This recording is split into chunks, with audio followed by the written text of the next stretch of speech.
Welcome to KNN. KNN is brought to you by Bob Knakal, Chairman of New York Investment Sales at JLL. Hi, I'm John Hageman, Managing Director at JLL. Welcome to KNN. Today I'm here with Bob Knakal, Chairman of New York Investment Sales at JLL. And today we're going to talk about the supply and demand drivers in the current market. Bob, let's start with supply. How has that been over the course of this year and in the recent market conditions? Hags, as I've said, one of the things that's unique about the New York investment sales market is supply is never really very, very strong. If we look back using the Manhattan market as a barometer, over the long term, the average turnover rate is only about 2.6% of the stock. If you assume half the stuff that goes on the market actually trades. So on average, people buy buildings here, they own them for 40 years. There's never a big supply of property available. That being said, on a relative basis, it does seem like the supply of available properties is increasing a little bit. Bob, one of the things that has happened in the market over the last few years in the downturn is that volume has gone down considerably. Is that directly correlated to the supply of properties on the market? I don't think so exactly, Hags. I think that if we look at the last 3 or 4 years, we've seen 4 years in a row where the number of properties sold has reduced. We've seen 3 years in a row where the dollar volume has come down. And I think what's played more of a role in that is that there's been downward pressure exerted on the underlying fundamentals of the marketplace. And so what that does is that really exerts downward pressure on value. And when value starts to change direction negatively, volume automatically slows because sellers can't get their price, they don't sell. And it's not so much a matter of a lack of supply as it is that value is changing, and that causes volume to drop. But supply, I think, has remained relatively consistent over the past few years. It's just that a lower proportion of what is available has actually been trading.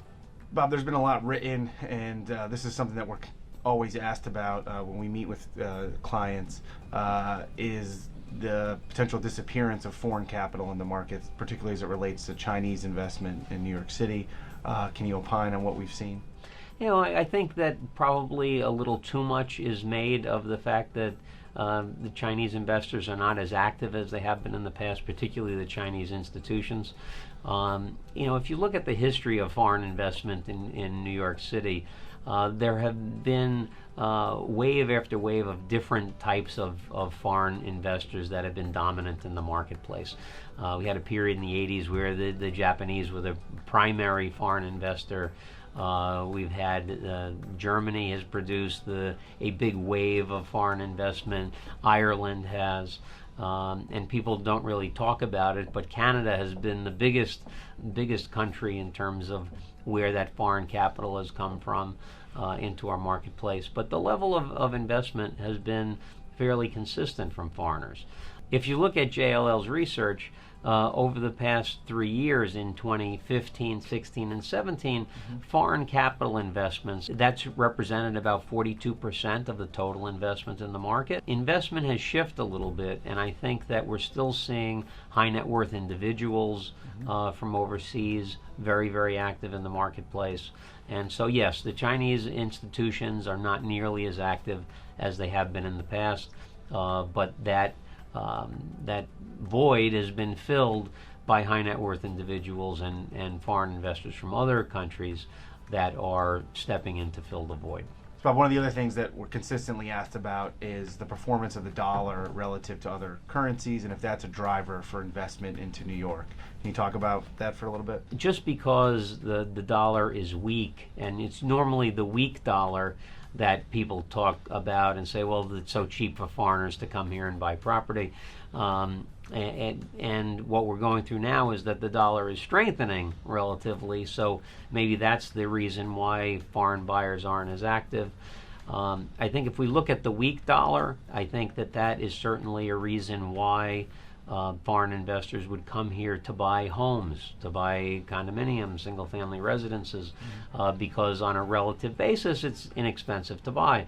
But as an investment thesis, for foreign countries, if they're buying a property because the dollar is weak, their gross revenue is in the weak dollar, their net income's in the weak dollar. If they sell, their profits in the weak dollar. So unless they're playing a currency arbitrage game, there's really no reason why that would impact an investment decision. So we talked about foreign capital coming into New York. Let's talk about the domestic demand. Domestic demand has been very strong, Hags. We've seen allocations towards real estate being increased by a number of institutions. High net worth individuals and families are still very active. We've had a little bit of movement within the multifamily sector where private individuals are looking at selling assets here in New York to buy in other places because of rent regulation and how that could potentially impact the market. That's another conversation for another episode. But the demand domestically is very, very strong and will continue to be so.